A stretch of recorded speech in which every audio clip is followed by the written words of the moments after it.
Hi, my name is Rachel Martin, and I'm a research associate at Conservation X Labs. And I'm joined today by Taylor Gibbons, a Conservation X Labs fellow and computer science student at Stanford University. And today we're talking about creating a drawdown for extinction, what it is, why it's so important, and how the focus on solutions and drivers is the way forward to start tackling biodiversity loss.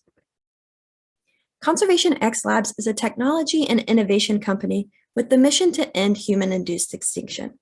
We do this through creating products in the lab, leading prizes and challenges, and empowering innovators to collaborate for the future of conservation.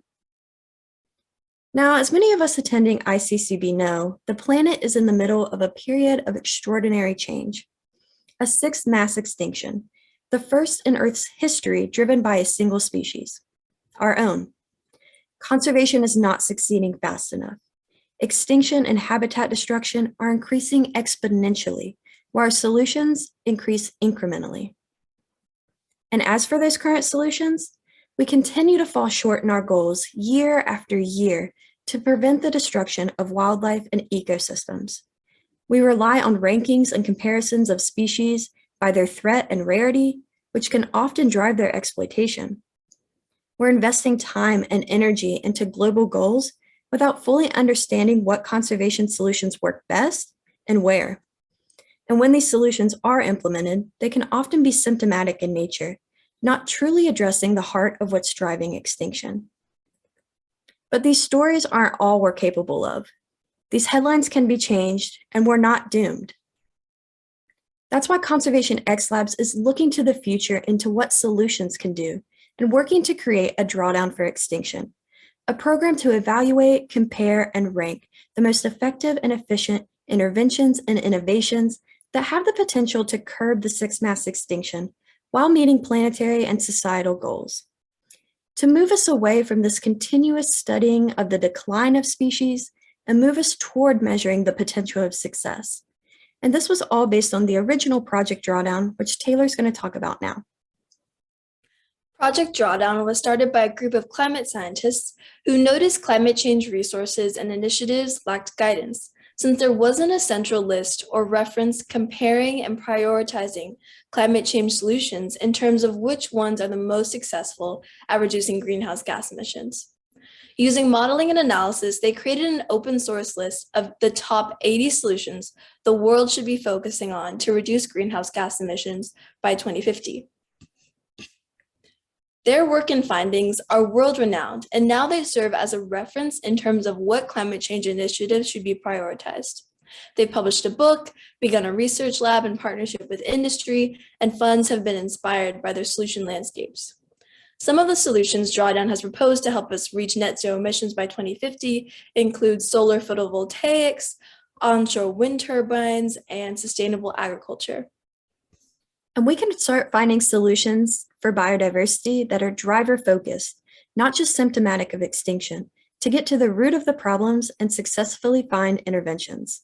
We can find what works through evidence and scale these successes. Lastly, to maximize the number of species impacted, we can take a systems-wide approach and look for transformative changes that can address multiple drivers. So we've attempted this process for drawdown of extinction through a case study by looking at primates in agriculture and asking ourselves, if we take a known solution like scaling plant-based meats, can we measure its impact on the extinction of primates? The first thing we wanted to do was see if a solution like this would even impact primates. So we downloaded threat information from the IUCN Red List and calculated the top 10 threats overall. These top 10 threats cover 69% of all threats experienced by primates. When we see which ones are agriculturally related, we capture 33% of all of these threats. We next wanted to look for existing solutions for primates related to agriculture to see if anything was currently being done that was highly effective. One great resource for finding conservation actions is called Conservation Evidence, which summarizes documented evidence for the effectiveness of conservation actions. We specified primates as our focus, as well as agriculture. And due to the nature of the stressors, we also added logging and habitat, since both of these could address conversion and degradation as well. we found 51 conservation actions, which are listed in some of the contents here, and also an example pulled out, which says humans chase primates using random loud noises. And as you can see from its overall effectiveness category, it was only listed to be likely as beneficial, with only 2 studies supporting this. This may mean that more effective solutions exist outside of conservation and may require market shifts or human behavior changes, rather than relying on traditional conservation scopes. So we then wanted to measure the effectiveness of the solution quantitatively. Well, we know that livestock uses a lot of land for both animal feed and pasture. And we've also seen studies that have compared both traditional beef livestock to alternative proteins.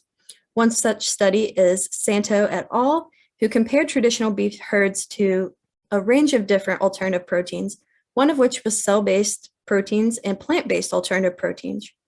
When they compared them, they found that alternative and plant-based proteins used around 2 to 3 meters squared per year to produce 100 grams of protein, whereas beef herds use approximately 150 meters squared per year to produce that same amount. So with Drawdown, we want to take this known evidence of what could work and scale it up and include things such as market trends, and even ask ourselves, what barriers are currently holding us back from doubling production and adoptions of something like plant-based meats? We want to show the projected scenarios of these potential solutions and see how they can impact extinction in the future, which will involve creating an index so that we can compare solutions accurately and equate this into extinction prevention, as well as incorporating economic impacts and societal well-being. From our case study, we know that by scaling plant-based meats, we can reduce the amount of land needed for agriculture. And by converting this unused land into natural habitat, we can reduce extinction rates. However, rather than focusing on solving a problem that is a driver of extinction, such as agriculture itself, most conservation work focuses on enacting conservation scope solutions to address symptomatic problems that increase extinction rates. What I mean by this is in the US and globally, we often have conservation problems that are symptoms of societal structures. For instance, and from what we saw in our case study, we know that increased land use and land change from agriculture shrinks natural habitats, and this leads to extinction.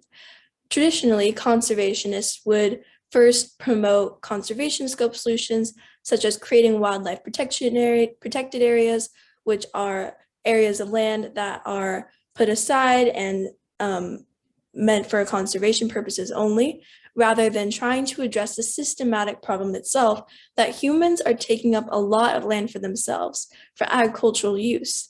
To address this systematic problem, we should be asking, how can we produce enough food to support humanity without threatening wildlife habitats and causing extinctions? Asking these new types of questions is at the core of our vision for Drawdown for Extinction, which is to number 1, create an automated way to find conservation scope solutions and analogous solutions to systemic extinction drivers. Our case study takes a hand-picked solution, plant-based meats, and attempts to see what impact scaling plant-based meat will have on reducing extinction rates. Our overall vision is to create an automated way that potentially relies on natural language processing and artificial intelligence to find conservation scope solutions, such as creating wildlife protection areas and expanding the borders of these protection areas. And these would be solutions that we'd find in academic papers to start off with. But we also want to be able to find analogous solutions, which are interdisciplinary solutions that address extinction drivers themselves. For example, a solution that involves creating better agricultural practices that don't use as much land to begin with. And the second area where we want to innovate is creating a formula or method to evaluate the impact certain conservation solutions and analogous solutions will have on reducing extinction, and so that we can compare these solutions as well and determine which ones are the most impactful. Now, it's easy to identify these systemic drivers of extinction. Organizations like WWF and IUCN have been doing this for years. For example, we know agriculture, the land use that comes from agriculture, overfishing, climate change, pollution are just some examples of the different systemic drivers of extinction. But the hard part where we need your help is thinking of and creating solutions and then comparing these solutions to one another in terms of evaluating their impact on reducing extinction and determining which ones stand out as extremely impactful and successful. For example, some preliminary solutions we've been looking at for agriculture could be expanding the borders of protection areas, or for overfishing, it could be analyzing satellite imagery to detect illegal fishing using machine learning. And even though this is a more high-tech solution, we would still define this as a conservation scope solution because it is trying to solve the symptom or address the symptom, which is catching illegal fishers in the act, rather than trying to reduce illegal fishing to begin with. And some analogous solutions we've been looking at for agriculture would involve creating palm oil synthetics, so we wouldn't have to have as many palm oil plantations and different palm oil synthetics. In Europe, they're working on an algae-based synthetic or alternative. Also vertical farming, which is a way of farming that doesn't require as much land use. And then to address overfishing, thinking about expanding the alternative protein market so that we don't have to depend on fishing so much for a protein source, and then illegal fishing won't be as much of a problem to begin with. And as you can imagine, from a huge project like this, there are plenty of opportunities for collaborate and plenty of opportunities for diverse voices to find these solutions. And it's truly going to take everyone, from the field researchers to the social scientists, technologists to the economists and creators that may not even currently see themselves in conservation. So let's find solutions that work. Feel free to reach out to us. We'd love to hear from you and have you work with us or give expertise into your insight into how you think this project should move forward. My email is listed on the screen. You can contact me at rachel@conservationxlabs.org. We're also super excited to have this discussion at ICCB 2021 and start looking for solutions to the biodiversity loss. Thank you for listening, and let's stay in touch.